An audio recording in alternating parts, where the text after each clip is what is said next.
apakah salah kadar sedekah kamu hasil dari konten YouTube Bule Aceh Go TV salah kadar kepada anak-anak yatim. Semoga dengan sedekahnya salah kadar na beri isi truk na ubuk teh na minyak salah kadar.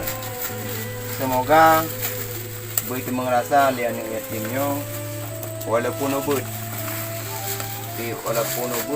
nama laki begitu merasa anaknya dimaklum tentang ubud penghasilan baru ubud macam ubud penghasilan bak YouTube tak bagi biu siapa nak kerana anak yatim nak kawannya pemain dan ada utang atau segala hal mungkin yang tagai dapat lupa sampaikan. Terima kasih kamu jak tiba-tiba anak kamu pegang ni maklum atau ubud tadi anak kamu buat pegah baik malai di peh dia urus dia kata nyo sangat yang nak. Terima kasih, semoga nyo wujud bermanfaat lebih lagi. Assalamualaikum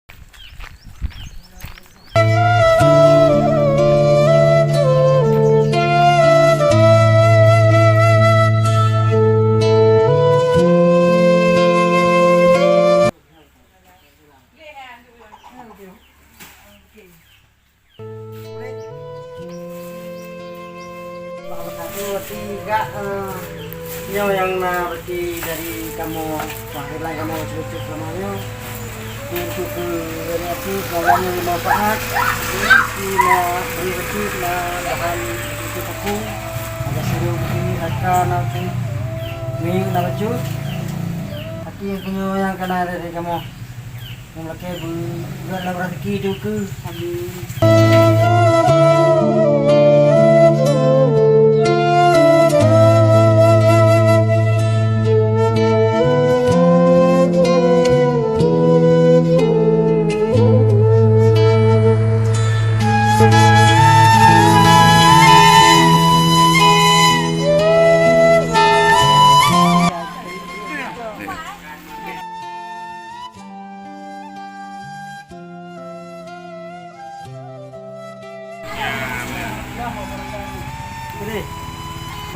mana itu? Batu kalau pada dari kamu dari